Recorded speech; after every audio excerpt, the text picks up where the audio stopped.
In Stardew Valley, gold is everything, but what if I told you I made 10 million gold without ever stepping foot off the farm?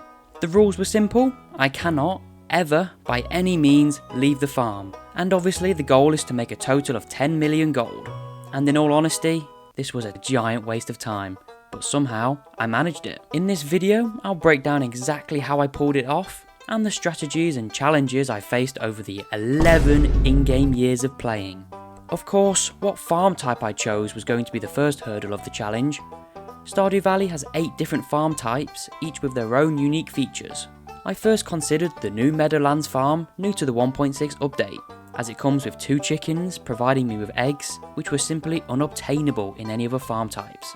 But unfortunately, I would need some method of getting both copper and iron to get anywhere close to finishing this challenge, so that really only left 2 viable options: the Four Corners farm and the Hilltop farm. Looking at both, the Hilltop farm offered the largest quarry to access a bunch of resources early on, and compared to the smaller one on the Four Corners farm, this one looked the better. But the Hilltop farm doesn't have a lot of space to grow crops on, which would make it very difficult to reach that 10 million gold. However, one feature of the Four Corners farm made it the perfect one for this type of challenge. The top left quadrant can actually spawn a unique type of weed that can give guaranteed mixed seeds, and since I couldn't buy any seed packets, having this feature would be essential to reach that goal, so that's the one I chose. It started the same as any other playthrough. I cleared an area and planted and watered my parsnips, and I made sure to begin clearing out the small quarry for early stone and copper. I began clearing out the top left area of the farm to allow for as many fibres to spread as possible, hoping to harvest them all in the summer. On the 25th of spring, I made a makeshift tree farm and constructed my first tapper to begin collecting oak resin, which I'll be needing a bunch of for kegs later down the line. By the end of the first spring, I had completely cleared out the entire farm, leaving only fibres to spread around. The reason I was waiting for summer to roll around was so I can allow even more weeds to spawn in the new season. After harvesting them all, I received 54 mixed seeds and 9 mixed flower seeds, which was a helpful new feature in the 1.6 update. Another reason I waited until the summer to plant rather than in the first spring was mixed seeds can only produce cauliflowers, parsnips, and potatoes in the spring, which are only one harvest, compared to the summer mixed seeds, which can get corn and pepper, which yield multiple times, meaning more crops and more farming experience. And what was even better is that the corn will actually carry over into the fall season. I did have a lot of sap to make some basic quality fertilizer, but since I wouldn't be shipping these crops off, there was really no need to increase the quality of them, and it doesn't provide any extra farming experience anyway. The rest of the season was fairly repetitive, filled with watering my crops and harvesting any wheat, radishes, corn and peppers, which I all stored in the chest, as shipping them off would pretty much be a waste of time right now.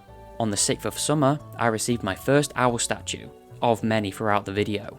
And on the 9th, I collected some sunflowers, which had the chance to drop the same seeds once collected, meaning if I remained lucky, I could continue to plant them even into the fall season.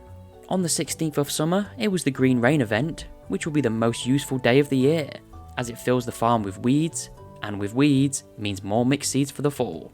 In the end, I collected 16 mixed seeds and 16 mixed flower seeds, alongside 140 pieces of moss. Before the end of the first summer, I managed to reach foraging level 5, and considering I couldn't do much foraging, I chose the Forester, giving me 25% more wood. I did witness Mr. Key drop some mystery boxes around the place, but since I couldn't visit Clint, they would actually be completely useless. I wasn't on a lot of gold, but I did start to turn my produce into jelly in the meantime. Heading into fall, all the peppers and other crops had died, but both the sunflowers and corn had stayed. I began clearing out any new debris that had formed, and once again cleared out the top left area for fibres to start growing once again.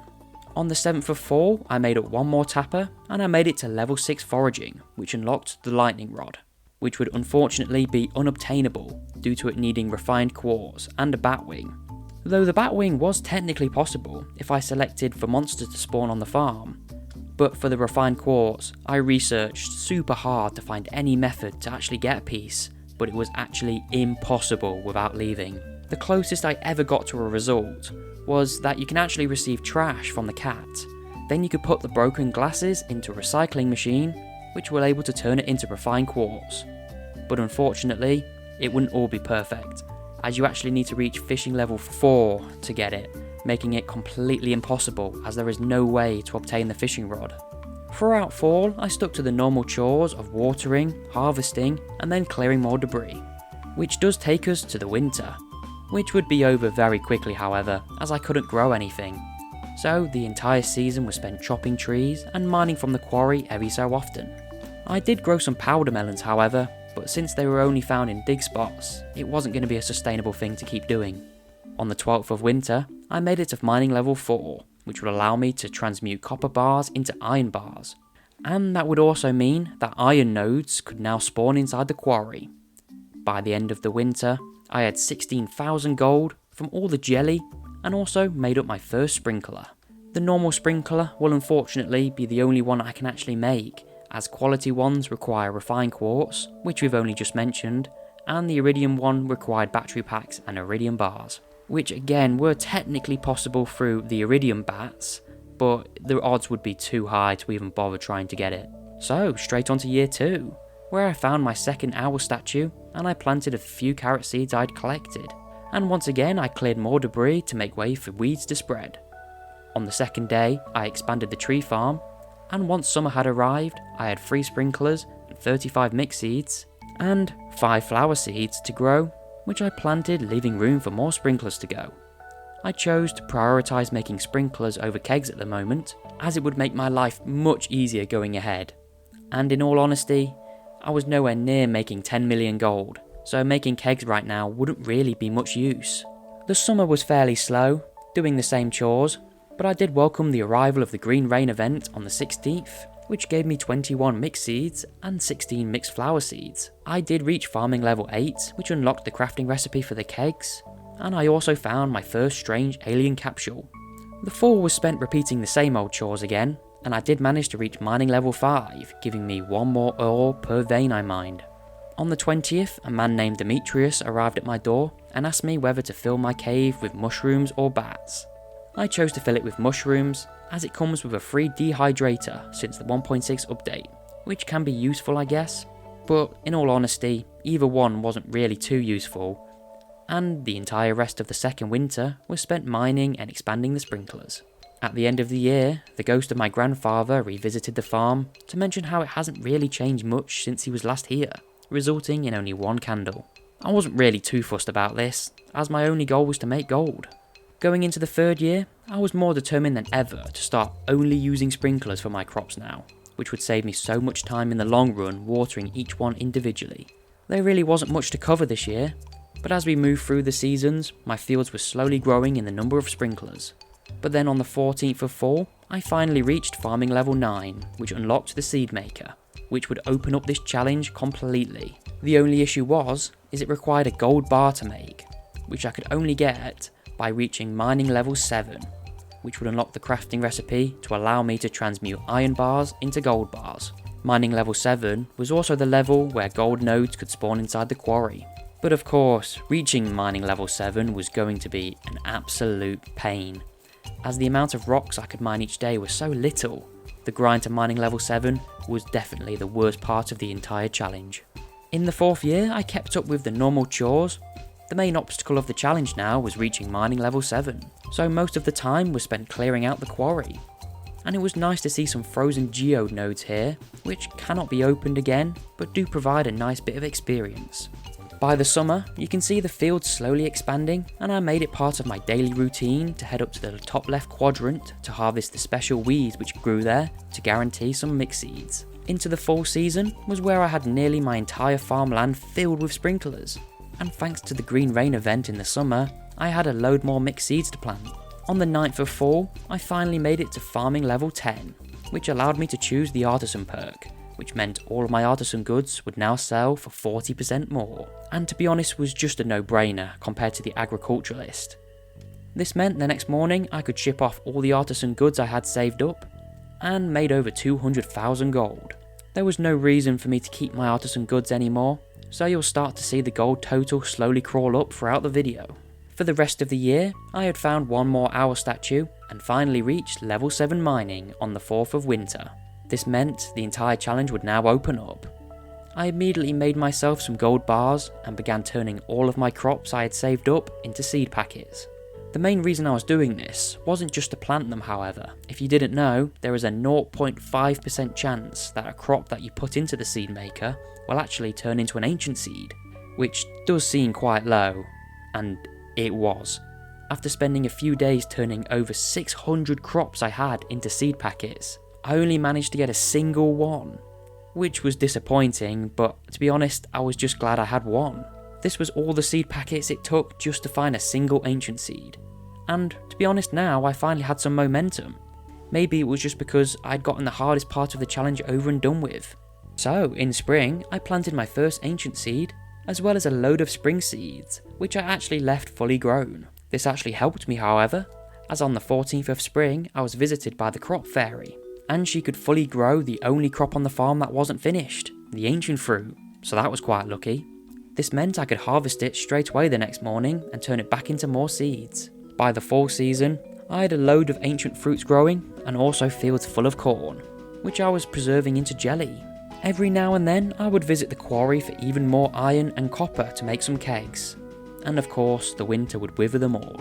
And by spring of year 7, I had 87 ancient seeds to plant, and decided to solely focus on making kegs and ancient fruit, as growing any other crops right now would be pretty much useless. This would mean, however, the entire rest of the farm would fall to ruin. On the 1st of summer, I had a giant ancient fruit harvest, which I could begin turning into ancient fruit wine. And so began the same routine until the end. Every week I would wake up and harvest more ancient fruit, then collect another batch of ancient fruit wine, then keg another batch of ancient fruit. I wish I could say it was more interesting, but on summer 22nd, I found my 4th owl statue, and by spring of year 8, I had 128 ancient fruit to plant, and over 300 spare inside the chests, all waiting to be turned into that wine. Of course, really the only thing stopping my progress was kegs at the moment, which I couldn't really make a lot of, since the quarry would only give a few copper and iron nodes every single week.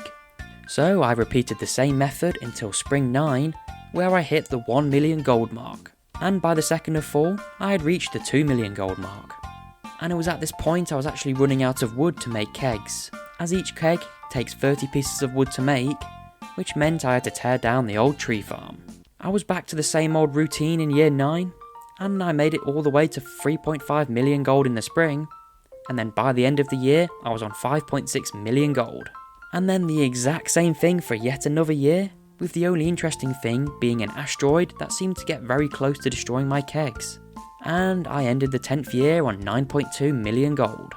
This meant that finally, on day 22 of summer, year 11, I reached the 10 million gold mark without ever leaving the farm.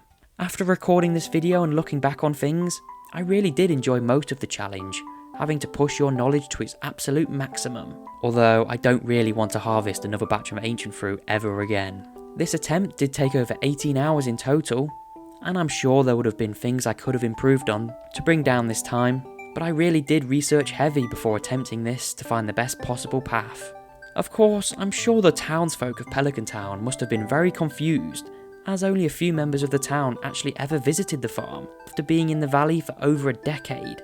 It made me wonder, maybe I'm like their equivalent to Bigfoot. Most of them never saw me, and maybe I'm just a rumour. But at the end of the day, who's the millionaire? Yeah, me. Thanks to everyone for your support, and if you enjoyed, don't forget to leave a like and subscribe, and check out some of my other Stardew Valley videos, such as where I spent over 6 hours in the modded Stardew Valley, and even some of my newer ones. But for now, goodbye.